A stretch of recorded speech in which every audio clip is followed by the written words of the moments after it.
there seems to be a schism in the conservative circle, but this may be something that needs to happen. If you don't know, there's been drama going back and forth between the Daily Wire and Steven Crowder. I don't think it's all bad, and I think this may actually lead to some good things.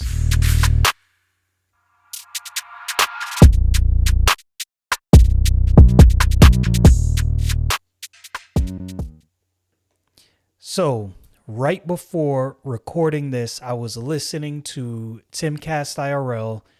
Steven Crowder appeared on his show, and he was giving his rebuttal to all the things lobbed at him surrounding this Daily Wire and Steven Crowder situation. If you don't know what's going on, Daily Wire offered Steven Crowder a contract. Steven Crowder is probably one of the biggest YouTubers or creators in general in the conservative space. He's a comedian, commentator. His videos are edgy. Some people might think they're a little too edgy. Maybe they go overboard, but this is what he does. This is who he is. And this is how he has millions of views. He has something called Mug Club where his subscribers can go to. They subscribe, they support him, and he's done well with his channel. Let's keep it real. Most people creating on YouTube or any one of these platforms, whether it be YouTube, Rumble, or any other platform, would love to get the numbers Steven Crowder gets, would love to get the support that Steven Crowder gets. The problem he had was the contract terms that Daily Wire set for him. I understand to some degree why Daily Wire set these contract terms, but I also understand Steven Crowder's point in his argument. And I think there's room for both of these entities to exist within, I guess you call it, the conservative space. Here's the bottom line. We have a machine, not just in the United States, countrywide, that is, I wouldn't even say vying for power. They have power. But what they want to do is they want to keep other voices under the boot and under control. They want to bottleneck the conversation so they can steer the conversation. If you can get all traffic to go into this one bottleneck, then from that bottleneck, you can steer that traffic in the direction you want it to go in. You can steer traffic away from conversations. You can silence people. You can steer people in another direction or to someone else that they wouldn't have necessarily went and listened to. And I think this is the back and forth that's going on between Steven Crowder and the Daily Wire. Some people have a problem with the fact that Steven Crowder recorded the conversation with Jeremy Boring, who is allegedly his friend. This is more nuanced than some people can see, in my humble opinion. Of course, this is only my opinion.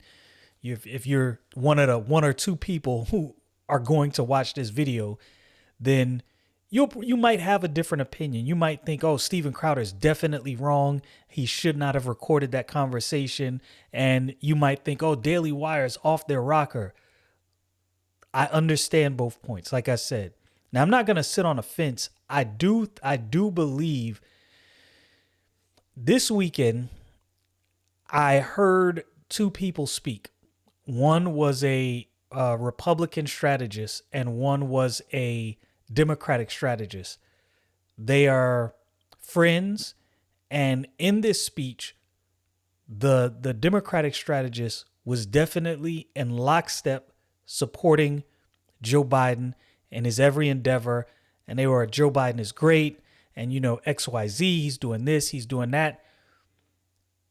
Objectively speaking, there's a lot of corruption in the Biden family. I'm not going to necessarily get into that.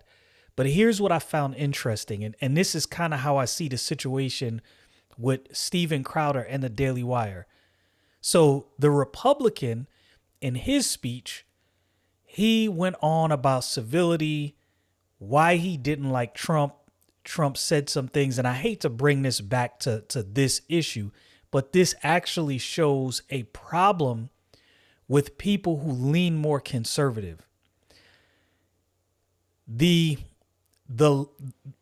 people who are more liberal or lean more left have tricked us out of our position. I am a conservative. I'm not a Republican. I've said this before. I'm a registered independent. And I'm going to tell you what Eric July is doing with Rippaverse. As you know, on this channel, I'm very excited about the Rippaverse. But what he is doing is a direct result of the issue Steven Crowder has with the Daily Wire. And I'm going to get into that, but I digress. Let me get back to the point I was making. So this Republican is going in on Trump. You know, he's bad. We need to move in another direction. Here's the problem I saw there. I saw a liberal, a Democrat, who's willing to support their candidate, even though there is a clear cases of corruption. I don't think this can be argued, but they were willing to stand behind this candidate no matter what. On the other end, I see this quote unquote conservative Republican who didn't like the way Donald Trump spoke. But in everything he said, I didn't hear anything about policies. I didn't hear anything about the things Trump did that actually helped a more conservative movement. Now, obviously, he's not a perfect person. That's not my point. My point is, this Republican is exactly what I mean. He has been corralled into this bottleneck, and on the other side, he was directed in another direction, away from his original location, away from his original destination, rather. And I think what Steven Crowder is pointing out and showing with the Daily Wire is, you have these terms that penalize a conservative for his viewpoint if he is demonetized on, pick whatever tech platform. Now, I understand Daily Wire is putting up money to bring in these conservatives, but I think there is another way. I do believe there is another way. I believe Daily Wire could compete on a big level. Now, I have a small channel. I mean, it's insignificant in the grand scheme of things. Not many people watch this channel. Not many people hear what I have to say. Now, I do want to grow this channel. I'm being honest with you. I'm going to try to produce some more content so I can grow the channel. It's just been busy. A lot of things going on in life. And, you know, I got things to take care of. But if I was at the point where this channel blew up, let's say I got enough views to monetize the channel and actually devote more time to this, maybe even, you know, quit my day job, I would do that. I would devote time to this channel, putting out content, but I have other responsibilities. But I digress. What the Daily Wire could do is they could get smaller creators and say, look, we're not going to offer you a bunch of money. And we understand that you very well may be demonetized across the board, but here's what we will do. We will give you this small contract. It's not going to be much, but we, using our numbers, will get you exposure and allow your voice to grow. And the more people hear you, it's sort of like the principle of each one teach one, right? If they helped a smaller creator, like let's say if the Daily Wire approached me and said, look, we're not going to offer you millions. Here's what we're going to do. We're going to give you a little bit of pocket change, but we're going to get you exposure. I'm on. As long as the terms of the contract they offered to Steven Crowder aren't the same.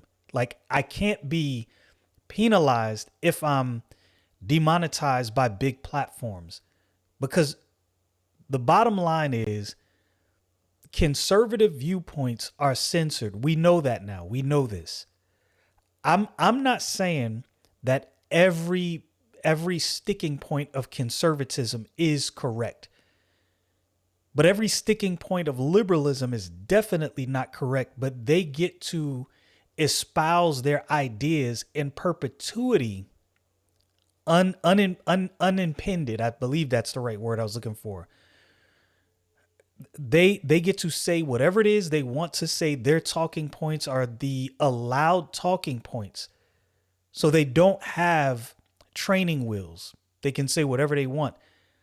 essentially what Daily Wire wanted is, look, we get it, you're edgy, but we want you just put on these training wheels, and then we'll be able to do business. That doesn't work. If we are really in a battle of ideas, which I do believe we are, I believe at this point in our life, in this country, and for all intents and purposes, the whole world, we are in a battle of ideas. If the ideas that we espouse, we believe to be correct, and we are pigeonholed, what does that do? You're asking me to fight with a handicap. We've got to be in our ideas a little more aggressive than that. Now, I don't see this necessarily as a us versus them. I see it as a good ideas versus bad ideas. And again, that doesn't mean, what I'm not saying is every idea and tenet of conservatism is correct. But the ideas of liberalism and leftism are allowed without any training wheels. And for a conservative platform to apply further training wheels to other conservatives is counterproductive. And I think this is the point Steven Crowder was making. Now, with that said, this led me into thoughts about Eric July and the Rippaverse. And here's where I believe Steven Crowder is right in his complaints to Daily Wire, and Eric July proves Steven Crowder's point. I'm a comic book reader. Recently, Eric July put out a video, I believe it's on the Rippaverse YouTube channel, where he was completely transparent about the millions of dollars he earned in that iSum #1 campaign. He went over the details of where this money is going, what's happening, reinvesting in the business, trying to get more content out there. Now, I believe that if a person puts their head on the chopping block, they definitely deserve to reap the reward of their head not being cut off, of being saved, so to speak. Right? They deserve to reap some of the rewards of that. So I believe Eric July deserves to enjoy the rewards of gaining so much money on his Rippaverse campaign. But what he's doing is he's putting a lot of that money back into the company. Now, he may enjoy some of that money as well. I don't have an issue with that. I don't have a problem with that. If you build something and you make money, you should be able to enjoy the money that comes from what you built. That's how this works. But what Eric July proved is that people want an alternative. 60,000 plus books sold of iSum #1. Think about this. If he sells 60,000 every time he releases a book, which personally I believe that those numbers are probably going to go up. And the reason is he has now delivered. He went from talking about it to concept to delivering. Now that's a big deal. That's a really big deal. I would love to start my own company. This is something I've been thinking about. I'm starting with, a few YouTube channels that I have. I'm trying to, make these channels grow, as you know. And again, what I'm about to say further proves Steven Crowder's point to Daily Wire. Now, I'm not going to cry boo-hoo and say, oh, my channel's not growing because I'm shadow banned. I don't know that. I know that there's a few videos that I recorded and put out about the Rippaverse that did gangbusters. And I think the primary reason that happened is I sent a super chat to Eric July on one of his lives. He read that super chat. I mentioned my YouTube channel, and I think that directed people to my YouTube channel and they watched the videos. I think one of my videos got like 6.3 thousand or 6,300 views. I was going 6.3 thousand like it's a million. 6,300 views, which is, for me, that's a lot of views. I only have like 200 something subscribers. So that was nuts. I was like, wow, people really want to hear about the Rippaverse. But what I was getting at is this proves a point. And the point this proves is people want an alternative, and there's ways that you can celebrate alternative voices. Eric July proved this. Like I said, the money that he made on Rippaverse, I think personally, and I could be wrong, I think he is going to sell as many copies and or more the next time around because the book was good. I'm not going to tell you it was the best comic book I've ever read in my entire life, but it was really good. And that's my honest opinion. It was an exceptional comic book. The art was good. The writing was good. Of course, there's missteps. This is a brand new company. So you got to expect that there's going to be some missteps and some things that can be corrected, which I expect will be corrected next time around. But they were really, in my opinion, small things. Nonetheless, this book sold, and it sold a lot. I think this is the point Steven Crowder is trying to make to Daily Wire. Like, yo, you're trying to put conservatives in a box so their ideas are never actually heard in the ethos of the internet. Their ideas are never actually heard by the people who oppose their ideas. Maybe someone might hear a different argument and might think to themselves, you know what? As much as I don't like conservatives, this is a logical argument. So maybe I actually need to hear out what they have to say. But if I come to you, the biggest platform, and you go, okay, we'll do this, but you got to put these training wheels on and these furry handcuffs. They're not regular handcuffs. They're not, they're not the metal handcuffs. They're furry, but nonetheless, you have to put on these handcuffs. What are you helping? And further to one of Steven Crowder's points, what happens when you do this to a smaller creator? Now, and this was my original point. Now, their ideas are bottlenecked on this highway, and then once they get out of that bottleneck, they're directed in a different direction than they were going, and now they get to a different destination. So now they're almost a shell of what they once were.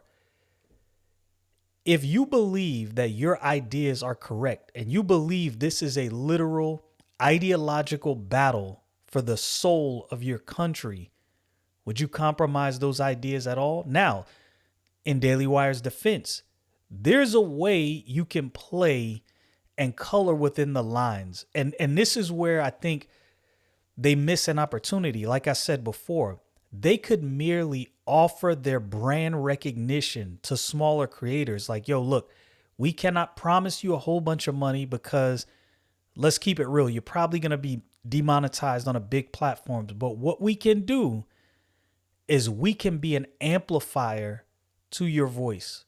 We can be an amplifier to the message you're putting out.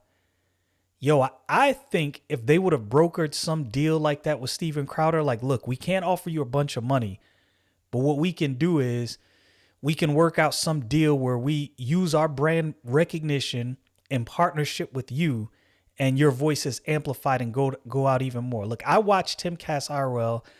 I like Timcast because I disagree with him a lot. Now, that might not make sense to you, but Tim Pool is a person that you can disagree with, but I believe he's honest in his arguments. And even if I disagree, I might go, you know what? Let me consider what he's saying because he might actually be right. He's making a sound point. He's not unreasonable. Many people have said this. He's like the slowest red pill in history. And he comes to some conclusions, but man, it takes him so long to get there. But nonetheless, I believe he's an honest dude. So he has Steven Crowder on. Timcast IRL gets typically around, I want to say, 35 to 50,000 views, live viewership on his IRL. He had 167,000 live viewers today with Steven Crowder on. Yo, that's big. That is huge. That is gigantic. The point Steven Crowder was trying to make to Daily Wire is, yo, I'm bringing you a lot and you're asking me to put on training wheels and handcuffs, thus changing who I am. Now, I agree with Tim Pool. Steven Crowder doesn't have to sign any kind of deal with anyone. He should just, go his own way. But I also understand his point, hearing him out. He's like, yo, I don't want to have to build another network. There's people who've already built these networks. We can just create some kind of partnership and do good business. It's not going to work if conservatives sandbox other conservatives. If we keep giving ground, look, this is what I believe, right? Now, there's certain things on YouTube that you can't really say, I understand that I have a small channel that I'm trying to grow. Here's what I would like to do. I would like to grow my channel to the point where I have as many viewers, as many people subscribed as possible. So I can then say, okay, I want to have a conversation about something that YouTube does not allow. Meet me on Rumble. We're going to have a conversation about this. A no holds barred, no gates around conversation around whatever the issue is. But when you're a big voice like Steven Crowder, you don't really have to partner with anybody. Really, you could just say, look, all of our raw, unedited content is going to be either on, our own website, or it's going to be on Rumble. I think what Steven Crowder is trying to do is not put every single thing behind a paywall, which I kind of understand that, but you got to make money. Bottom line is you got to make money. Like if I was doing YouTube videos for a living, if I was creating content for a living, which look, a lot of people will front and be like, I got a job, I don't need to do this. And that is true. I have a job, I don't need to do this. But it would be nice. I'm not going to lie. It would be nice if I could create content and do nothing else. I'm a research junkie. I love this stuff. But it does take a lot to look into a lot of these things when you have other priorities, which is why when it comes to going over news and items like that, I had to kind of back away from, because I can't devote the time that a lot of these journalists and YouTubers who do this is what they do and they make money off of this. I don't have the time to devote to that. And it really does take some time. I pay attention to the news. I listen to a lot of things, but it's easier to talk about comic books. This is entertainment. It's things that I love. And it seems to be something that many of you, my viewers, are actually more interested in than news. And I don't mind that. But look, ideas do need to be shared. Debates need to be had. And if the people who are in your corner are putting the same constraints on you that the people who are against you are putting on you, how can any of these things survive?